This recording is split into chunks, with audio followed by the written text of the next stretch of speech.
Dragii mei, din nou la treabă, Alchimistul din tine, o emisiune care să vă ajute să vă alchimizați viața. Fac bâză un pic, dar chiar așa este. Cel puțin aceasta este intenția mea. Mai țineți minte la ultima emisiune ce m-am tot răstit la voi cu intenția, puterea intenției? Deci intenția mea nu este așa să vă dau ceva și vouă să treacă timpul. Nu!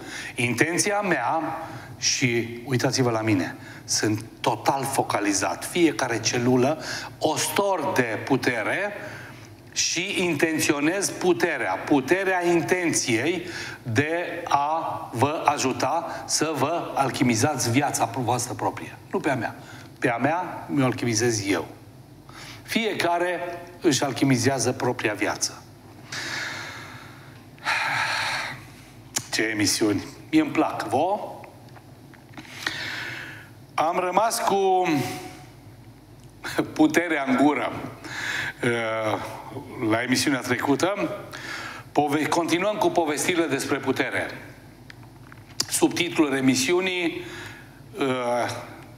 este Povestiri despre putere. Mai țineți minte? 3 tipuri de putere. Plus un bonus cu care vii la întrupare. Ca un card bancar, ca un cont secret în bancă.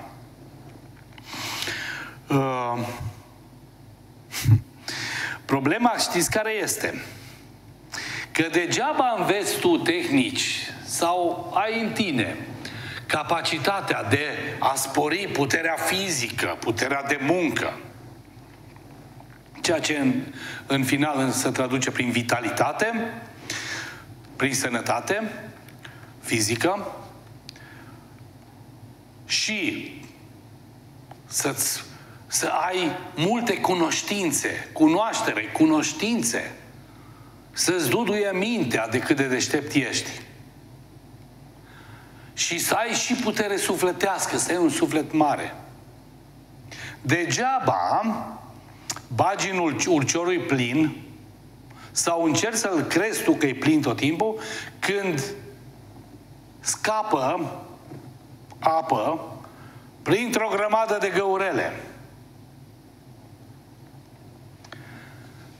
Degeaba faci tehnici de umplere a rezervorului dacă rezervorul este ciuruit. Este ca și cum ai transporta apă cu o găleată fără fund.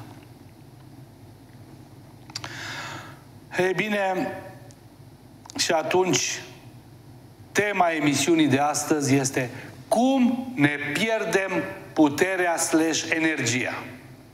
Cum? Aia care o avem.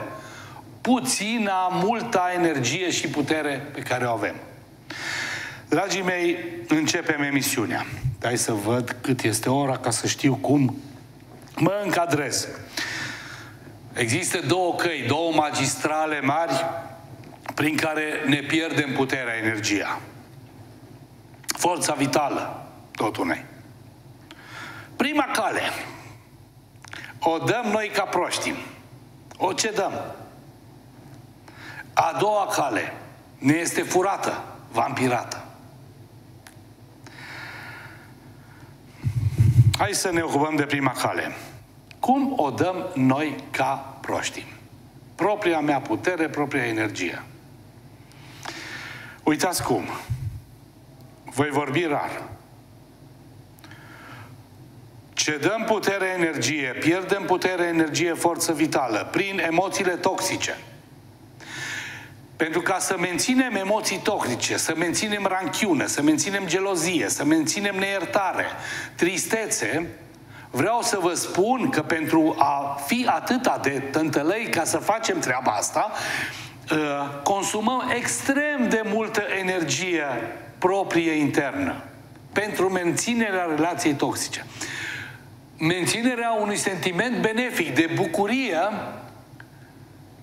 pe de altă parte, nu consumă energie, îți aduce energie suplimentară. Este formidabil. Știți cum este? Fac analogie, mi-a venit ideea să vă lămuresc. Atunci când te încrunți pui în mișcare, nu știu cât, în jur de vreo 150 de mușchi și mușchiuleți ai feței, și ai gâtului, și ai craniului. Când zâmbești, soliciți vreo 10-12. Probabil că am greșit cu numărul, dar contează ideea.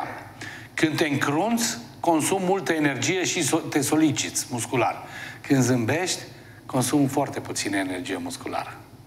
Exact așa este cu emoțiile. Emoțiile toxice egal consum enorm de putere personală și energie. Emoții benefice, nu consum nimic, dimpotrivă, mai primești o shawarma. Glumesc cu shawarma, ați înțeles. Alt mod de a ne ceda ca fraierii puterea personală. Menținerea de idei fixe, preconcepute, pe care mai ales ni le susținem agresiv. Adică, după zicala românească, prostul nu-i prost destul dacă nu e și fudul. Dacă nu o și arată ce ține el Gaia Mațu. Deci, idei fixe, preconcepute, pe care ni le susținem agresiv. Se întâmplă un fenomen ciudat în toate mediile, dar mai ales în mediile în care mă învârt eu de vreo 20 de ani, 25 de ani, adică grupările, grupusculele, sectăruțele ezoterice din România, și nu numai din România. Credeți că dincolo sunt mai breși decât noi nici vorbă. Deci, să vă spun, intru într-o sectă, într-un fel de sectă. Mi s-a întâmplat cu o organizație românească, neaușă, nu-i spun numele că nu-i vreau să-i fac nici reclamă, dar nici antireclamă, pentru că am învățat multe de acolo și are și părțile bune. Și oricum nu bârfesc și oricum sunt recunoscător pentru orice lucru bun și o iau la sănătoasa când devine nociv mediul pentru mine. Punct. Este, credeți-mă, este o strategie bună. Nu mi-e bine? Am plecat. Așa și cu relațiile, dragii mei. Băi, nu mi-e bine? Mă îmbolnăvesc? Este o relație toxică? Papa.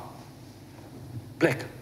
Nu fac rău, nu mă vait, nu arunc nimic în aer, pur și simplu plec. Exact așa vă sfătuiesc să faceți în orice situație. Dar mult timp mi s-a întâmplat mie, și dacă mie mi s-a întâmplat, vă dați seama ăștia care sunt începători, ce victime sigure sunt. Eu am intrat în școala asta, gata, început, adică eram power cu energiile. Multe sisteme de reiki, tehnici șamanice, arte marțiale, eram tobă de energie.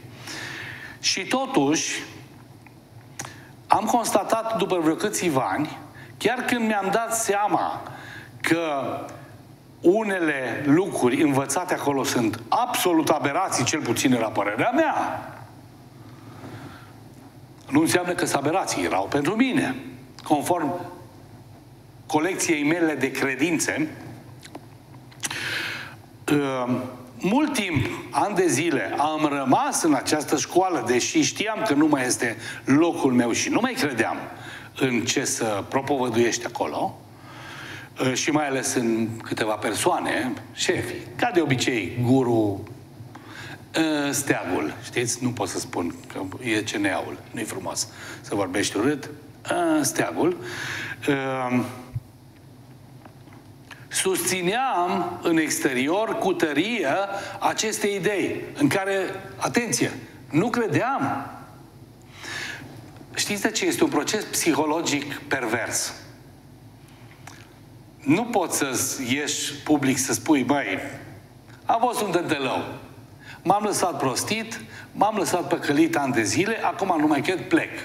Atenție și voi. Aceasta este experiența mea. Nu! Până să ajung să îmi redobândesc puterea luată de domnii respectivi și doamne, face parte din emisiune povestea. Cum ți se ia puterea? Mi-am recuperat puterea personală, toată,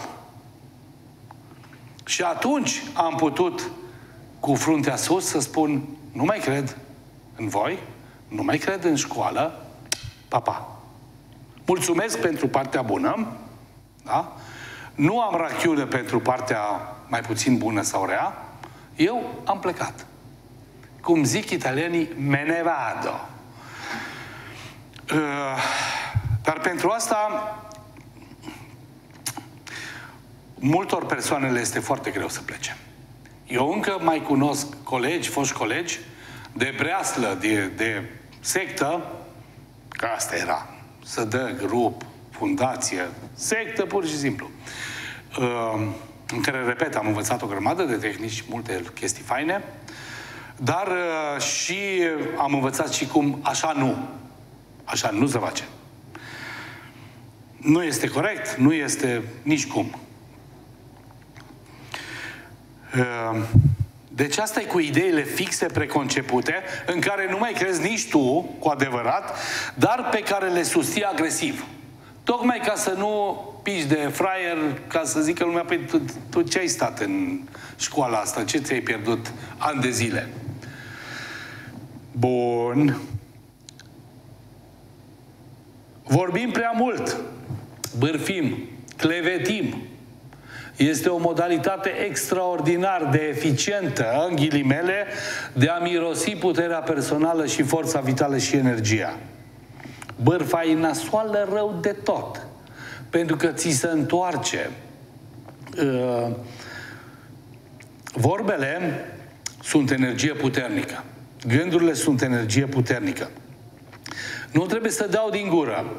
Este suficient să gândesc repetat, negativ, bârfitor, despre ce? Despre orice și despre oricine, și am consumat, am pierdut foarte multă energie, ca fraierul.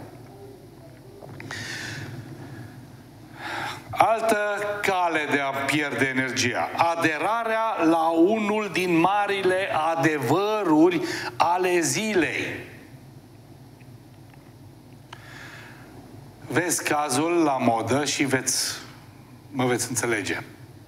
Aderarea la lupta, la cazul vaccinați antivacciniști. Vacciniști antivacciniști.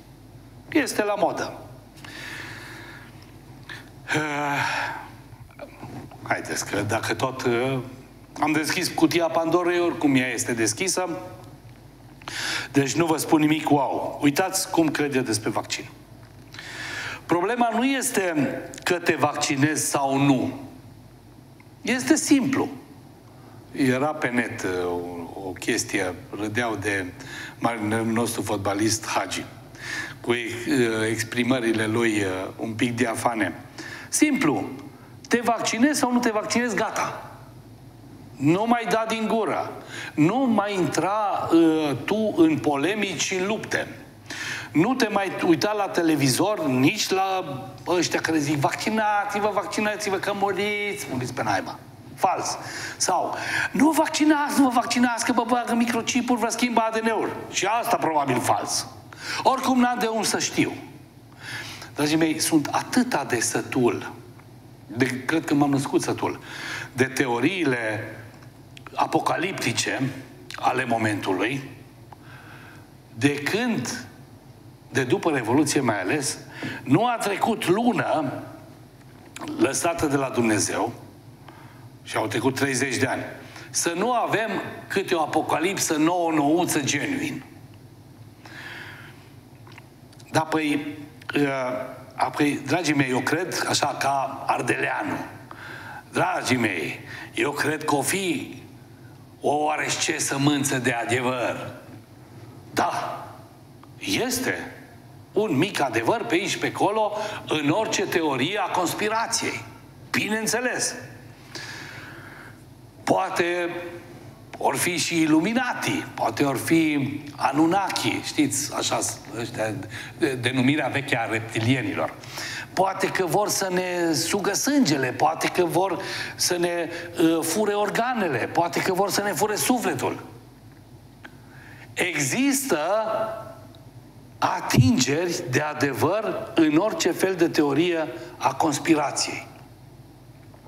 Dar faptul că există și acum au existat, există și vor exista traficanți de organe umane, nu înseamnă că la scară mondială, sau poate nu încă, Dumnezeu mai știe, sau poate, corect spus, dracu mai știe, nu înseamnă că apare de astăzi începând o conspirație mondială în care să ne amestece ficați între noi. E o nebunie. Pur și simplu, domne, este că urmărești nebunit informația zilei. Iarăși, nu voi. Vorbesc didactic. Te căpiază și netul. Te căpiază, netul te căpiază. Asta ar fi cum ar mai fi, că ai timp limitat să te uiți toată ziua pe telefon ca un bezmetic. Uite ce scrie ăsta, uite ce am primit, toate sunt redirecționări. De cele mai multe ori, nici persoanele care vă trimit mesajele nici nu le citesc. Li se pare touching titlul și pac, îți trimite pe grupul lui. Că dacă doar le citești cu mintea ta și rămâi cu mintea ta acolo și analizezi cât te duce mintea să analizezi sau cât ai chef, cât te duce capul, dar mai și intri în polemici, fără să-ți dai seama, ești prins. Teoria conspirației adevărată asta este, să te agațe. Să-ți agațe mintea, dacă ți-a agătat mintea, știi ce ți-a agățat? Ha? Puterile tale, cele trei, fizic, energetic, mental și puterea sufletească. Și ești ești toasted, ești prăjit. Uite așa. Și Facebook-ul ăsta mă rog, unii spun perversitatea lui. Nu, eu nu consider așa. Este evident că dacă tu cauți informații despre, dau un exemplu tâmpit, despre triciclete cu motor, motoarele de căutare să te identifice ca potențial consumator de triciclete cu motor, nu știu dacă există, și atunci să-ți trimită informații, da? De pe alte site-uri, automat se produce, mamă ce a ajuns tehnica asta și unde va ajunge. Și îți trimite ție un oian de informații din ce în ce mai multe, pe măsură ce le accesezi, dai click, tic, tic, tic, vin tot mai multe.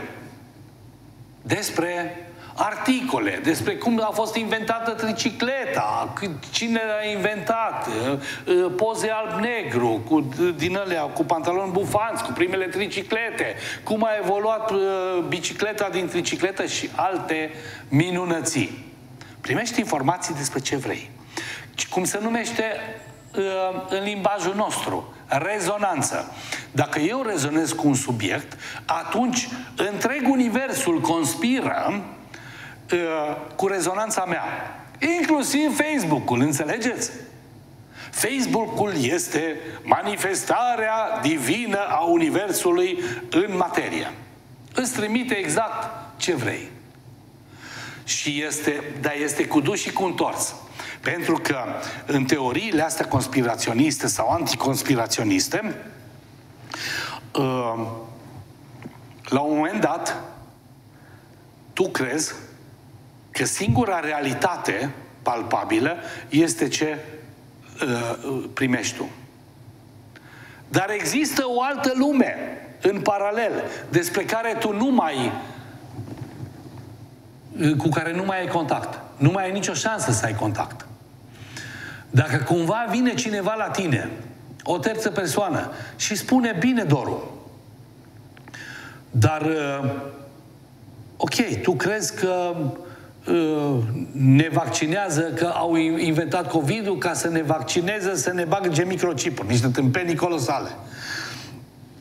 Ca să ne manipuleze. Ce au nevoie de microchipuri și așa suntem manipulabili. Suntem o specie foarte manipulabilă. De ce? Fiindcă suntem oi. Suntem dependenți de net, de relații.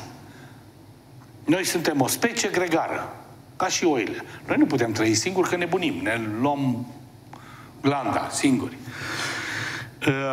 Și dacă spuneți, stai puțin, să știi că mai există multe alte site-uri de bun simț care prezintă problema altfel. Eu ce fac?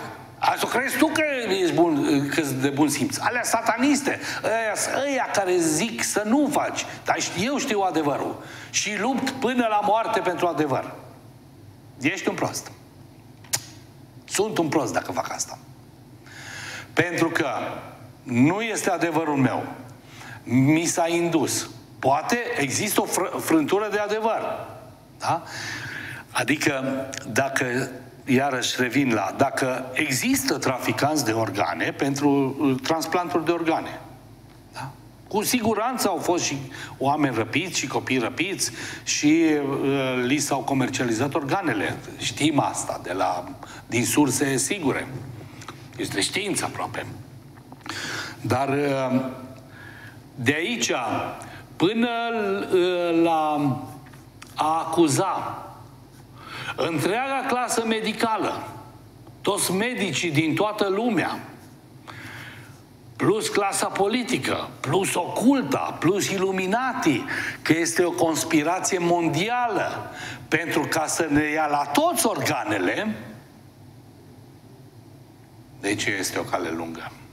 Și calea aceasta este plantată cu o grămadă de prostie.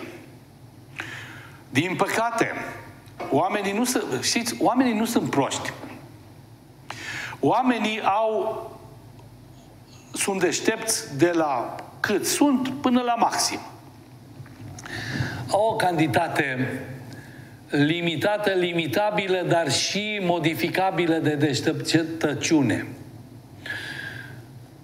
Sigur, dintr-un mediocru sau dintr-un prostănac din naștere nu poți să faci un geniu, dar poți să le duci până la un nivel decent de IQ.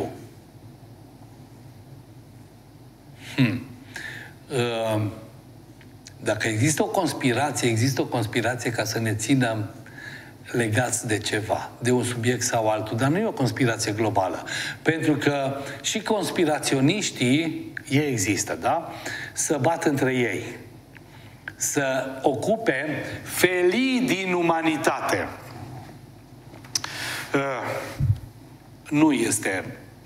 Nu sunt eu ăsta care dezbat, da?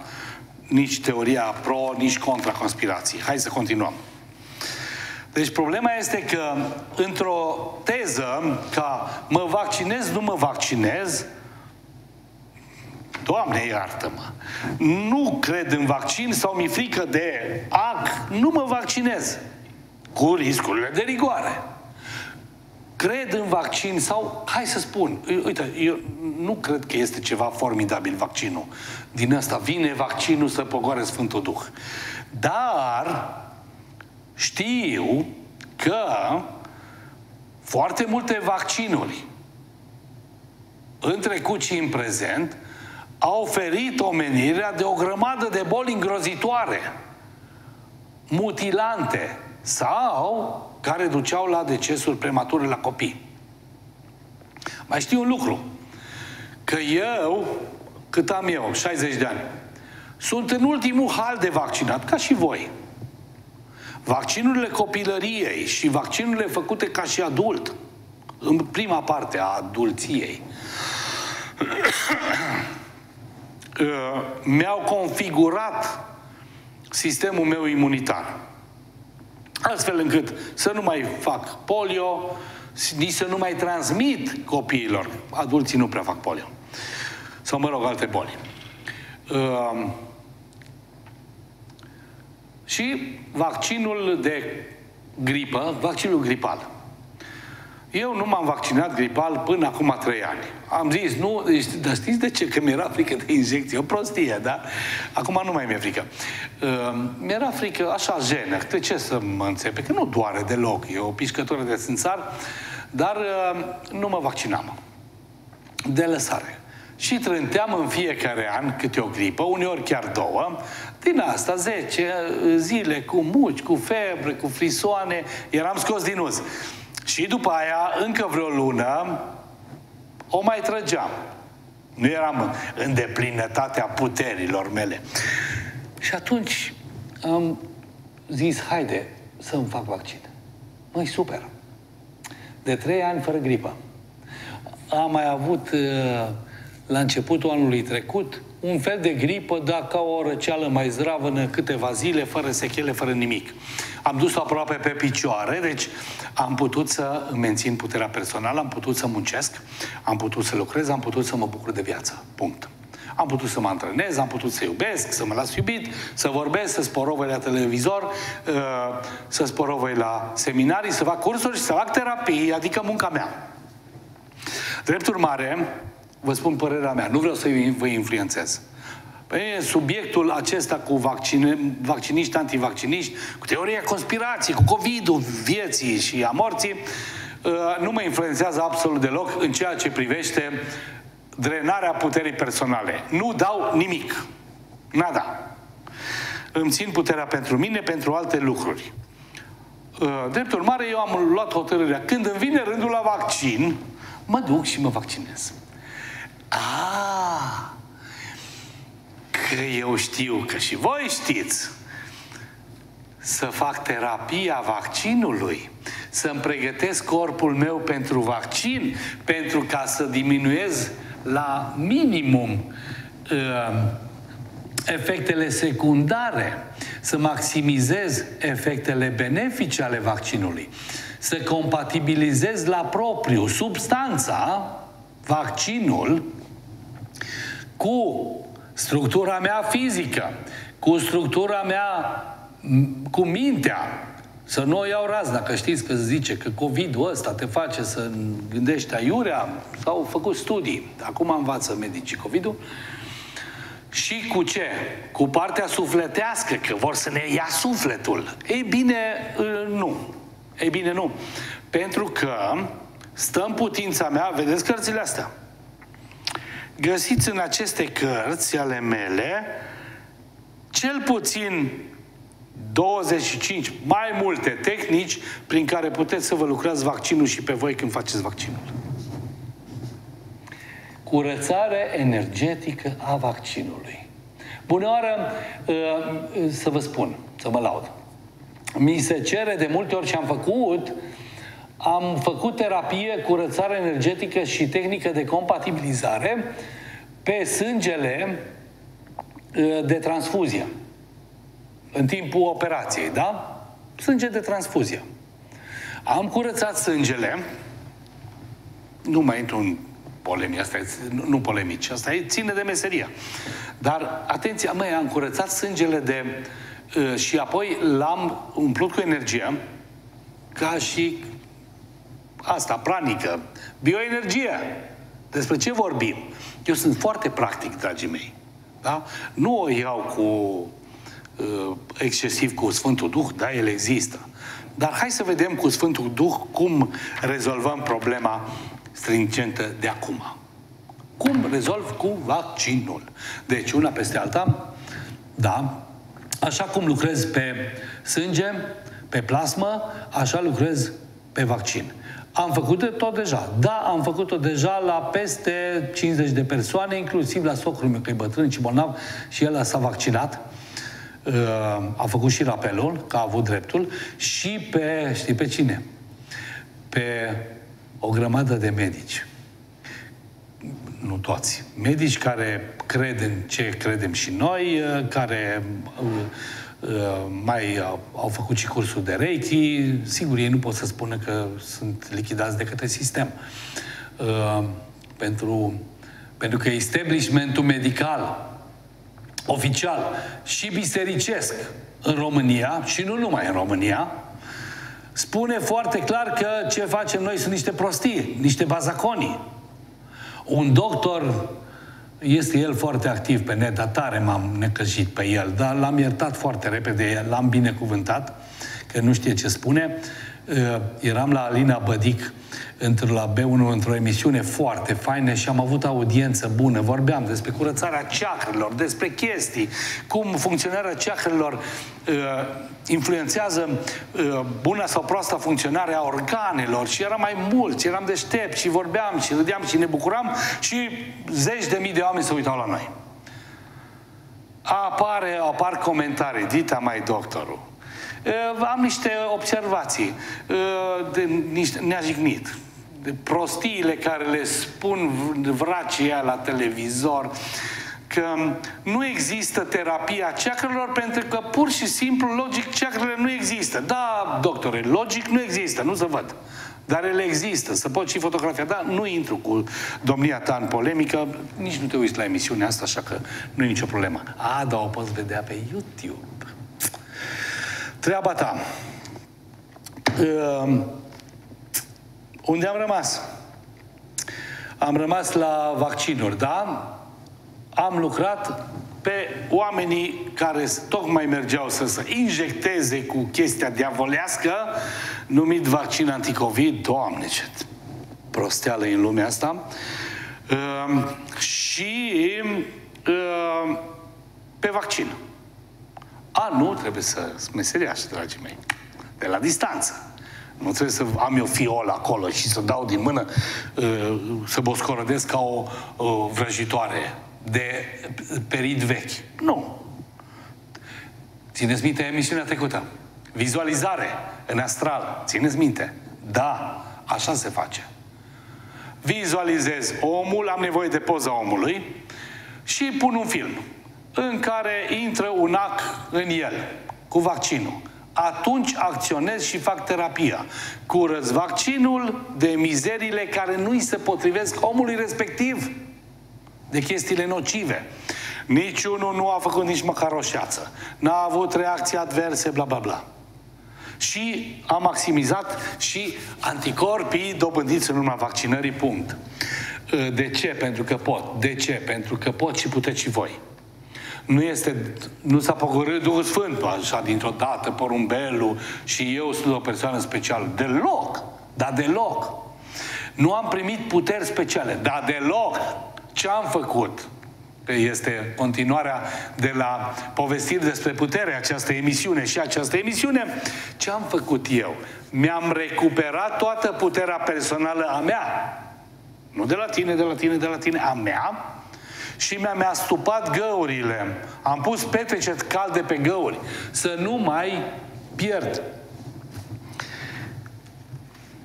Alte căi. Suntem la căi de a ne pierde puterea. Alte căi de a ne pierde, irosi puterea. Respirăm greșit.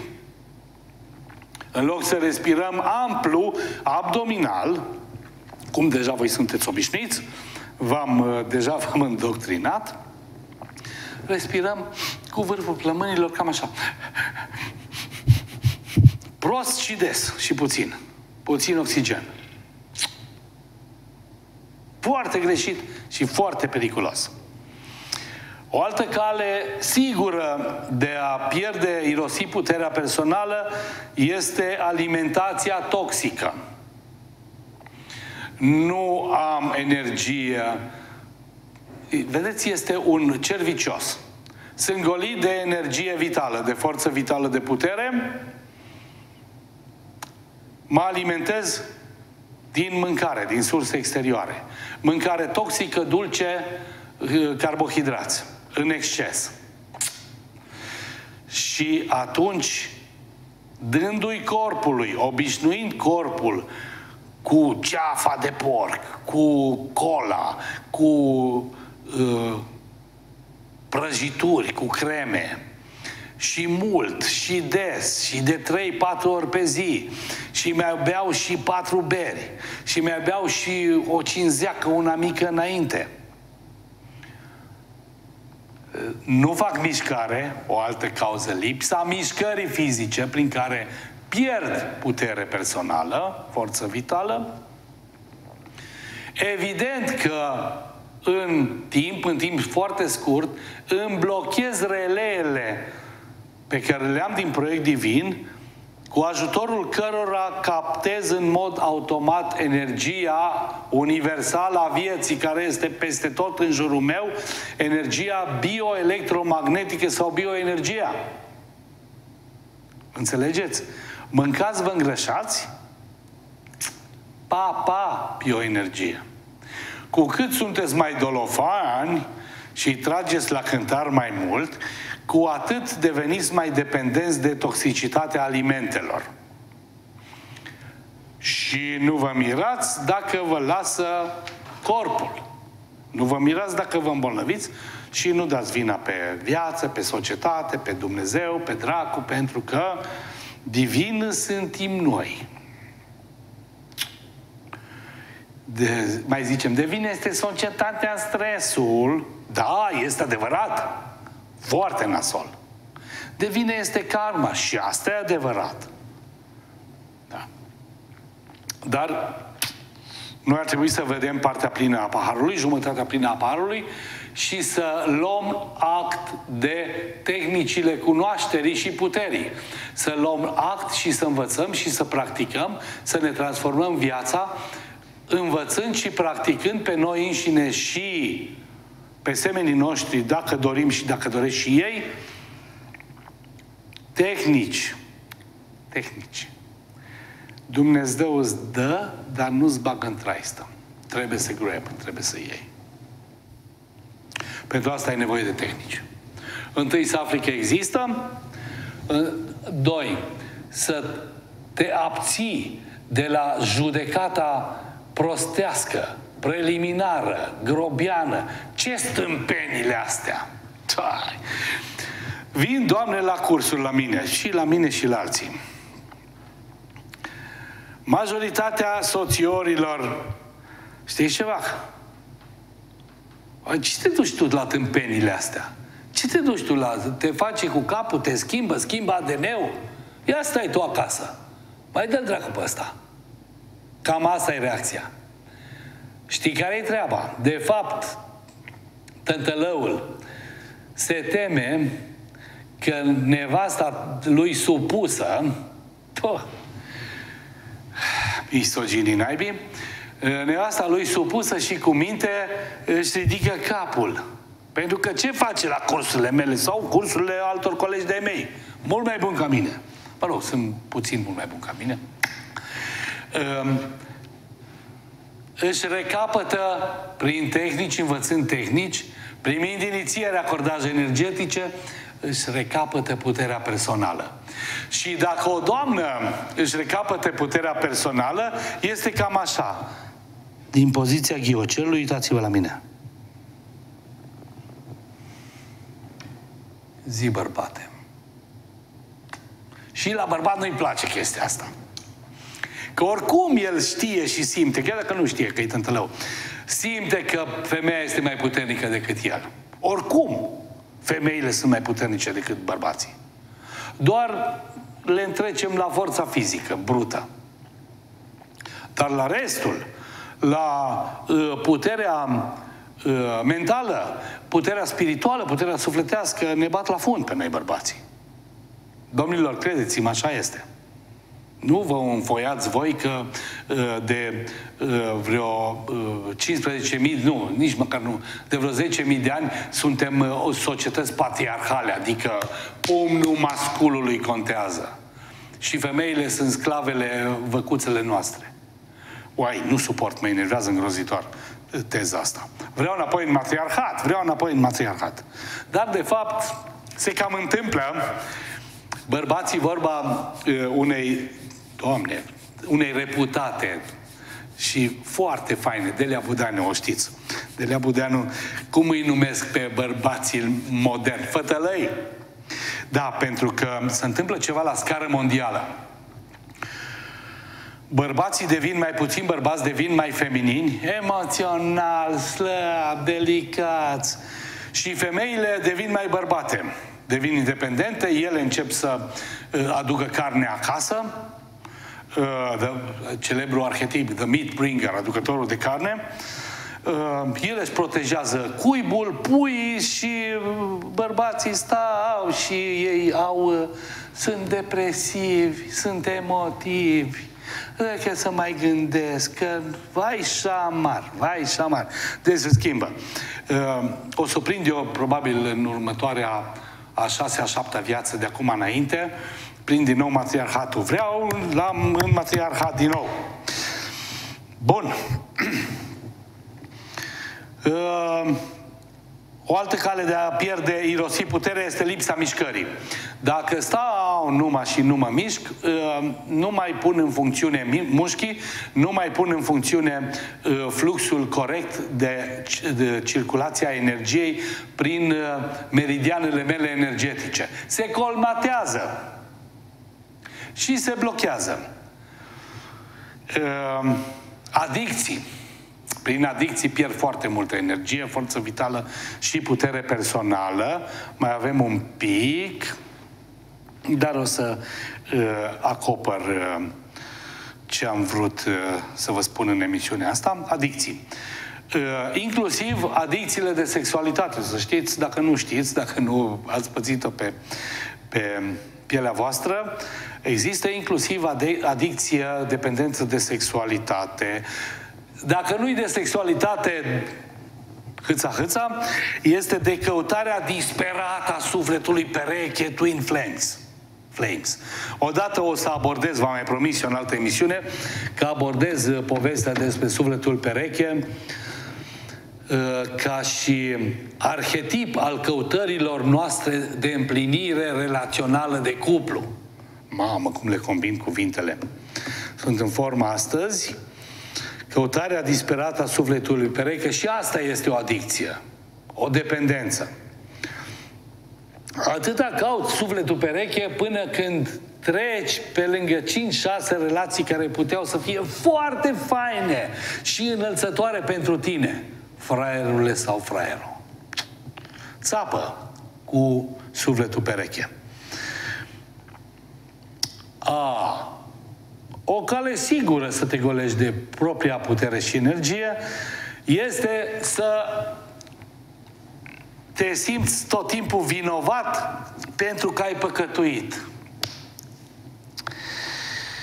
Păi, dacă tot ai păcătuit, că cine nu păcătuiește, uitați-vă la zâmbetul meu hâtru, autoironic, dacă tot ai păcătuit, nu-ți mai pierde timpul și energia autoflagelându-te emoțional, vai că am păcătuit, cum am putut să fac asta? Tu ai grijă să ai destulă putere să nu mai păcătuiești din nou. Dacă tot vrei să renunți la un păcat. Mai capital sau mai puțin capital. Deci vinovăția, propria învinovățire, auto-învinovățire față de propriile voastre păcate sau ceea ce credeți voi că sunt păcate, vă consumă foarte mult din puterea personală și din energie. Și încă ceva.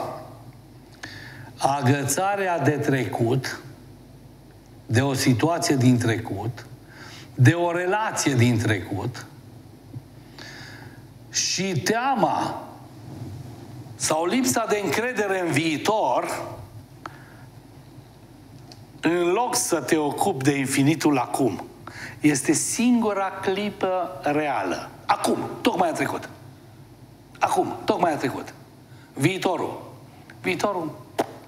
N-ai rost să-mi bat prea mult cap cu viitorul, pentru că viitorul încă nu este prezent. Viitorul are atât de multe incertitudini, încât, da, pot să-mi fac un plan. Știți cum îmi fac planurile eu? De ani de zile, de când m-am deșteptat.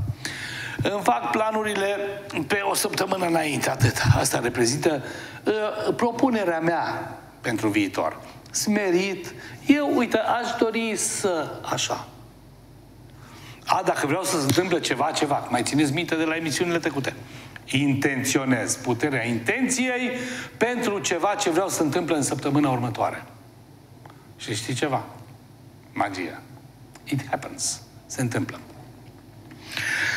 Dar cu agățarea de trecut să rămâi cantonat în trecut, asta înseamnă să continui să alimentezi cu energia, cu puterea ta de astăzi, un eveniment traumatizant sau o relație toxică care veche de 20 de ani. Păi nu e o prostie asta. Atunci înveți să te lepezi de trecut precum te lepezi de Satana. Când te întreabă când ești naș, te lepezi de Satana, mă lepă de 3 ori. Apropo, știți de ce de 3 ori? Totul de 3 ori. 3 corpuri avem. Trăim în 3 lumi. De asta avem nevoie de 3 ori. Bun. A trăi plenar, acum și aici, înseamnă să fii zen. Să fii zen nu este să stai ca un idiot, să nu te gândești la nimic. Să fii zen înseamnă mai ales când înregistrezi această emisiune, înregistrezi 100% această emisiune. Când îmi spune producătorul, îmi arată, vine să mă arate 5, că mai am 5 minute, uite, tocmai a venit premoniție, mai am 5 minute, rămân 100% cu voi 5 minute, când m-am ridicat de la masă și m-am decaplat, sunt 100% în următoarea acțiune pe care o fac. Chiar dacă merg la toaletă să fac piși. Când mănânc 100%, când iubesc 100%, când fac sport, dau 100%, când fac emisiuni 100%, când fac terapii 100%, când nu fac nimic 100%. Asta este să trăiești în prezent, în infinitul acum.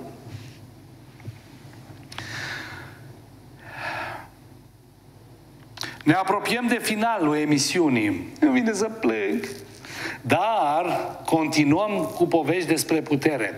Și data viitoare, vă rog să nu mă ratați, pentru că vorbim despre vampirism. Și anume, despre vampirismul colectiv și despre vampirismul energetic individual.